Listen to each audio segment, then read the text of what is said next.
하나님의 말씀은 창세기 4장 8절에서 12절의 말씀입니다. 가인이 그 아우 아벨에게 고하니라. 그들이 들에 있을 때 가인이 그 아우 아벨을 쳐 죽이니라. 여호와께서 가인에게 이르시되 내 아우 아벨이 어디 있느냐? 그가 가로되 내가 알지 못하나이다. 내가 내 아우를 지키는 자니까. 가라사대 내가 무엇을 하였느냐? 내 아우의 핏소리가 땅에서부터 내게 호소하느니라. 땅이 그 입을 벌려 내 손에서부터 내 아우의 피를 받았은즉 내가 땅에서 저주를 받으리니. 다 같이 읽으시겠습니다. 내가 받가라도 땅이 다시는 그 효력을 내게 주지 아니할 것이요 너는 땅에서 피하며 유리하는 자가 되리라. 아멘. 할렐루야. 저희 평강의 복을 기원한 마음으로 샬롬 인사 나누시기 바랍니다. 샬롬. 샬롬. 오늘도 금요 새벽 기도에 잘 나오셨습니다.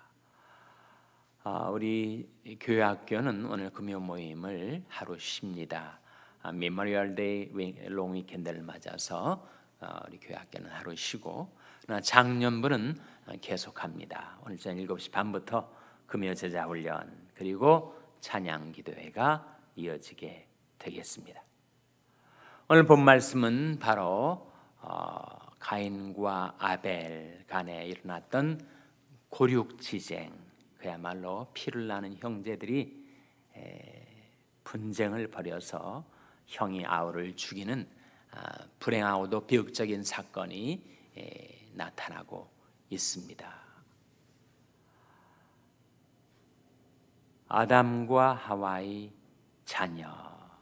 자녀들에게 바로 죄가 들어오는 것이죠.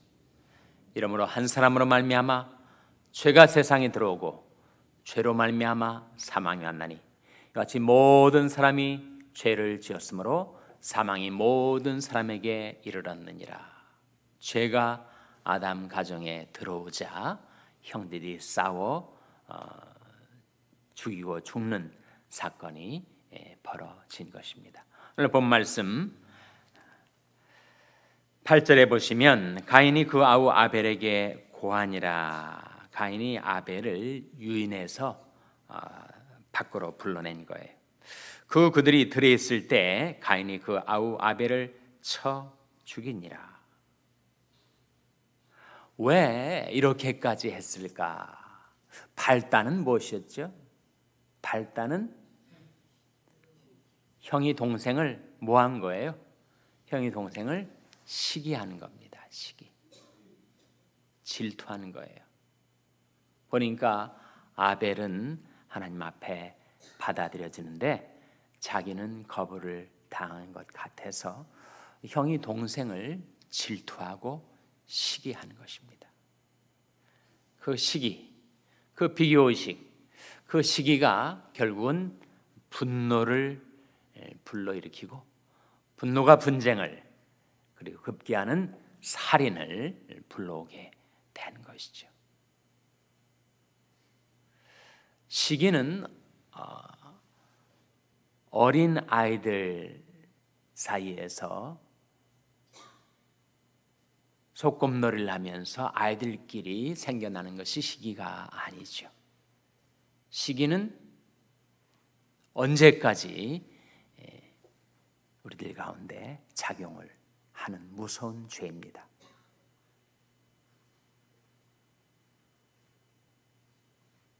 청년들뿐만 아니라 중년, 장년, 노년, 정말 우리가 하나님 나라 갈 때까지 이 시기 죄악과 우리는 싸우게 됩니다.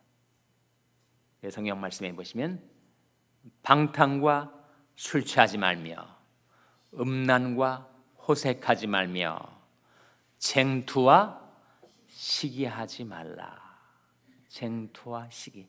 시기가 생기면 쟁투가 나오게 돼 있죠.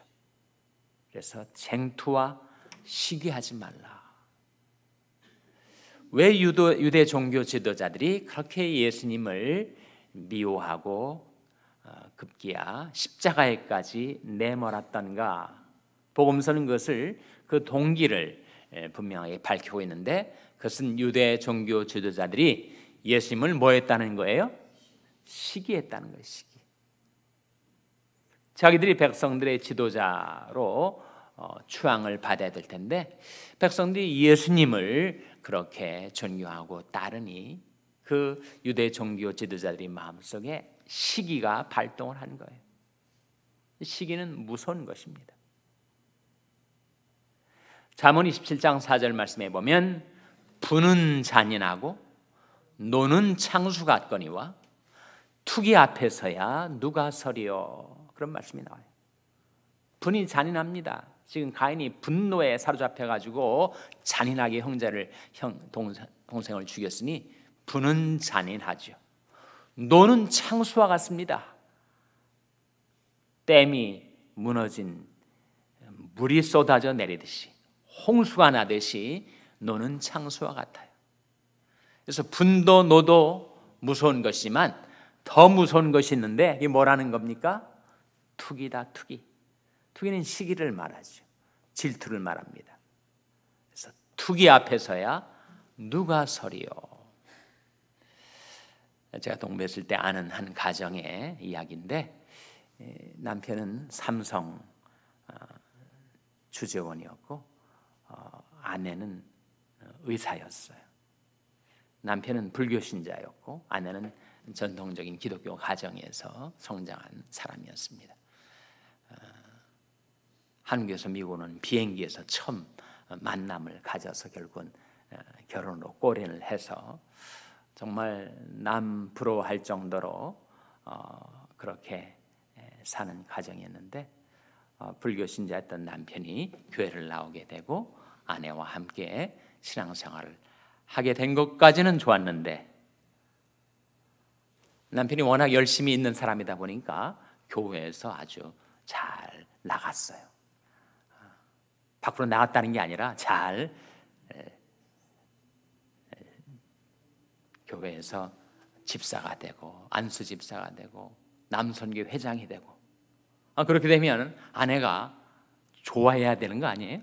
남편이 잘 되는 거 아내가 정말 내가 남편을 신앙으로 인도했더니 저렇게 남편이 신앙생활을 잘하니 이게 내 영예고 내 자랑이다, 이렇게 받아들일 수 있을 듯 싶은데 그렇지 않더라고요. 실제는 아내가 남편을 시기하게 되는 거예요.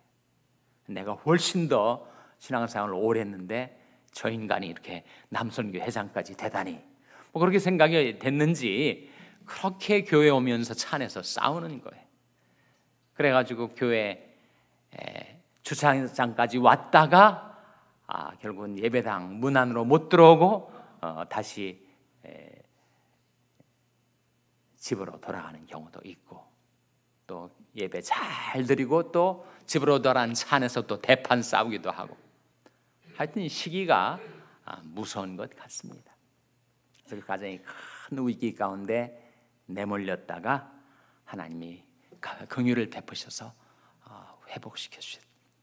남편도 아내도 신앙적으로 회복시켜 주시고, 지금은 부부가 열심히 주님을 섬기고, 그리고 복음을 전하고 남을 위해서 봉사하는 삶을 살아가고 있습니다. 정말 분은 잔인하고 노는 창수 같거니와 투기 앞에서야 누가 서리요. 가인이 아벨, 자기 동생인데 동생을 그렇게 증오하게 되었다는 것, 미워하게 되었던 것이 무엇 때문인가? 시기가 발단이었다 하는 거예요. 우리가 다 그 시기의 공격 앞에 노출될 때가 있습니다. 뭐 나랑 상관없는 사람에 대해서 시기할 일은 없죠. 자기랑 관계 있는 사람, 심지어는 가장 가까운 자기 가족, 남편과 아내 사이에도 시기가 틈타지 않는가 우리는 조심해야 됩니다. 그런데 가인과 아벨의 이 살인 사건 속에는 사실 가인이 교만하고 질투하고 시기하고 분노하고 했었던 가인이 부족과 잘못도 있었지만 더 근본적인 문제가 있었습니다. 인류 최초의 살인사건 배후에 무언가가 작용을 했었던 거죠. 그 무언가가 무엇입니까? 그 무언가가 무엇인지 요한일서 3장 12절에 나옵니다. 한번 보시기 바랍니다. 요한일서 3장 12절. 요한일서 3장 12절은 신약성경 390면입니다. 신약성경 390면. 요한일서 3장 12절 말씀 우리 찾아서 같이 읽겠습니다. 신약성경 390면 요한일서 3장 12절 말씀 같이 읽겠습니다. 시작. 가인같이 하지 말라. 저는 악한 자에게 속하여 그 아우를 죽였으니 어떤 연고로 죽였느뇨? 자기 행위는 악하고 그 아우의 행위는 의로움이니라. 가인이 동생 아벨을 죽이는 사건의 근본적인 이유는 무엇이었다고요? 가인이 무엇에 속하였기 때문이라고요? 악한 자에게 속하였기 때문이다. 그 악한 자가 누구예요? 그 악한 자가 바로 마귀입니다. 마귀. 이 사건이 배후에 그 가인을 충동질하여 자기 아우를 죽이기까지 만든 주동자가 있다는 거예요. 바로 마귀, 사탄. 마귀는 거짓의 아비입니다. 거짓말장입니다. 아담 하와도 속이고 가인도 속였어요. 여전히 지금도 온 세상을 깨는 자, 세상을 속이는 존재입니다. 마귀는 처음부터 거짓말하는 거짓의 아비고 진리에 서지 못합니다. 마귀는 또한 탐욕의 화신입니다. 얼마나 욕심이 많은지. 또한 마귀는 처음부터 살인자입니다. 가인을 도구로 사용해서 살인사건을 벌인 존재가 바로 마귀예요. 그래서 가인이 시기심과 분노와 악독과 미움과 증오로 동생을 죽였지만 근본적인 그 죄악의 뿌리는 바로 가인이 악한 자에게 속해 있기 때문이다. 흉악한 범죄를 저지르는 사람들은 정말 주위에 있는 사람들이 그 사람 정말 조용하고 그리고 나이스하고 그런 사람이었는데 어떻게 그 사람이 그런 일을 벌였는지 도저히 자기는 이해할 수가 없다. 그런 반응들을 보이는 경우가 종종 있죠. 사람이 악한 자에게 속하면 자기도 모르는 그 악독과 분노가 폭발할 때 흉악한 일을 벌이게 되는데 바로 가인이 이 악한 자에게 속해 있기 때문에. 근데 가인뿐만 아니라 가인이 후예인 우리 인생들도 예수 믿지 않으면 자기가 의식하든 의식하지 못하든 악한 자 안에 처해 있게 되는 것입니다. 같은 요한일서 5장 19절을 보세요.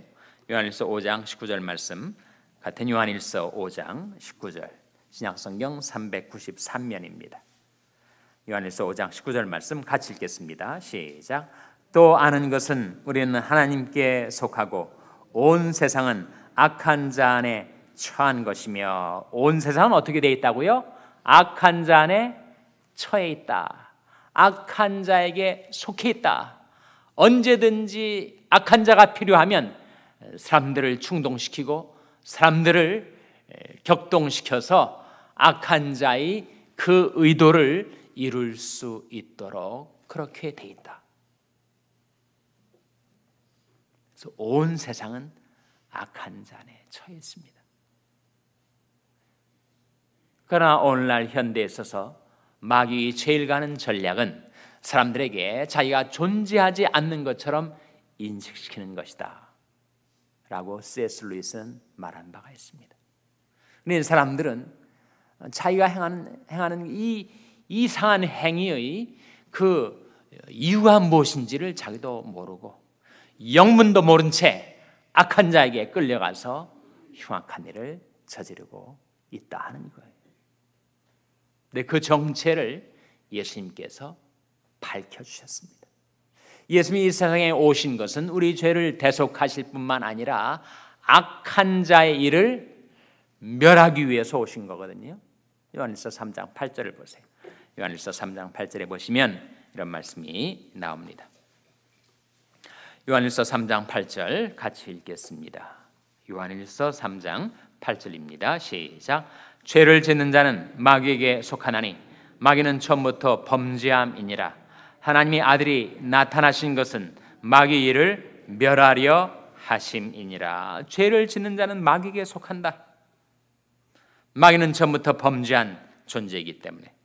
그런데 하나님의 아들이 나타나신 것은 하나님의 아들이 왜 나타나셨다고요? 바로 마귀의 일을 멸하려 하심이니라.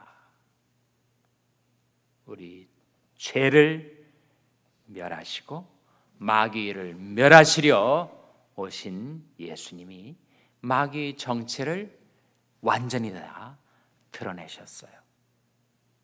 드러난 마귀의 정체가 요한복음 8장 44절에 나옵니다.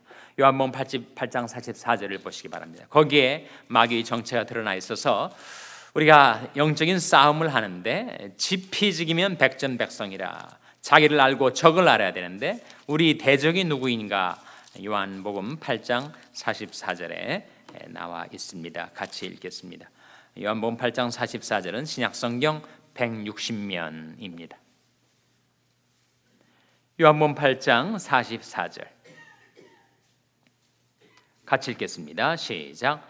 너희는 너희 아비 마귀에게서 났으며 너희 아비의 욕심을 너희도 행하고자 하느니라. 저는 처음부터 살인한 자요 진리가 그 속에 없으므로 진리에 서지 못하고 거짓을 말할 때마다 제 것으로 말하느니 이는 저가 거짓말장이요 거짓의 아비가 되었음이니라. 예수님께서 마귀의 정체를 드러내시는데 세 가지 마귀의 속성을 주님께서 나타내셨어요. 세 가지 뭡니까? 첫째로 욕심, 둘째로 살인, 셋째로 거짓. 욕심과 살인과 거짓, 그것이 마귀의 특성입니다. 마귀는 탐욕의 존재, 탐욕의 화신. 사람들이 마귀에게 속하게 되면 자꾸 그렇게 탐욕스러워져요. 온갖 욕망에 사로잡히고 휘둘리게 되어 있습니다. 그리고 마귀는 처음부터 살인한 자, 가인을 통하여 아벨을 죽인 장본인이 주동자가 사실은 배후의 마귀였으니 마귀는 처음부터 살인한 자. 그래서 지금도 사람들 마음속에 분노를 불러일으키고 미움과 증오를 불러일으키는 존재가 바로 마귀. 이상스럽게 사람들이 미워지고 화가 나고 증오심이 생기고 죽이고 싶으면 내가 지금 마귀에게 속하여 있는가 아닌가 정신을 차리고 즉시 해야 합니다. 마귀는 그러한 존재예요. 마귀는 사람들이 마음속에 질투와 미움과 증오심을 불질러 놓는 존재.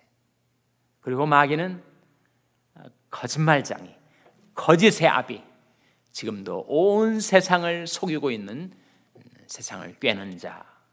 예수님께서 드러내시지 않았으면 우리는 마귀의 존재를 몰라요. 마귀 특성도 모르고.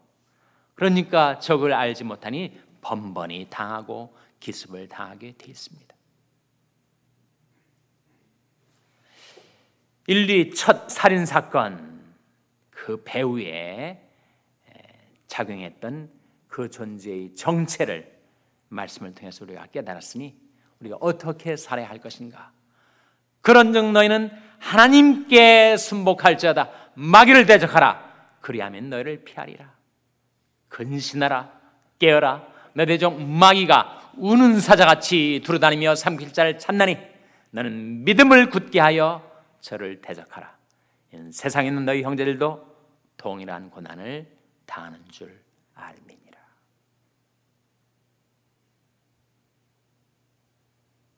그 진리를 깨닫지 못한 채 그저 마귀의 놀이개감이 되고 마귀의 손아귀에서 동생을 죽이는데 흉악한 도구로 쓰임받았던 가인과 같이 아니하여 우리를 지금도 속이려 하고 우리에게 접근하고 우리를 유혹하고 그리고 우리를 죄악의 도구로 쓰려 하는 그 마귀를 믿음을 굳게 하여 대적하고 우리 자신은 하나님께 순복하여 악한 자 안에 속한 것이 아니라 성령 안에 속하고 예수 안에 속하고 하나님 안에 속해서 이 불행하고 비극적인 세상을 사는 대신 성령 안에서 의와 평강과 희락의 하나님의 나라를 살아가시는 여러분 되시기를 주님의 이름으로 축원합니다. 기도하시겠습니다. 오늘 말씀 기억하며 하나님, 저희들이 마귀에게 속한 자였었으나 복음 듣고 회개하고 예수 믿어 이제는 하나님께 속한 자 되었사오니 하나님 마귀를 대적하고 하나님 나라를 사는 자 되게 해주시옵소서. 기도하시기 바랍니다. 우리 자녀들 위해서 기도할 하나님, 저희 자녀들이 복음을 깨닫고 회개하고 예수 믿어 하나님께 속한 자녀들 되게 해달라고 기도하시기 바랍니다. 병상에 약한 지체들 위해서 기도해 주시기 바랍니다. 주님의 그늘과 권능의 손으로 안수해 주시고 회복시켜 달라고 기도해 주시기 바랍니다. 우리 샬롬교회를 위해서 기도할 때 하나님, 저희 샬롬교회가 오직 하나님께 속한 교회가 되어서 마귀를 대적하고 마귀에게 사로잡혀 시달리는 사람들을 구원해내는 교회가 되게 해달라고 기도해 주시기 바랍니다. 여러분의 생업을 위해서 기도하시고 과테말라 장경순 선교사님을 위해서 기도해 주시기 바랍니다. 교육관 건립을 위해서 기도해 주시기 바랍니다. 하나님, 이 아침에 하나님 앞에 나온 죄들을 불쌍히 여기사 성령으로 충만케 하여 주시옵소서. 이런 제목들 놓고 합심해서 기도하겠습니다.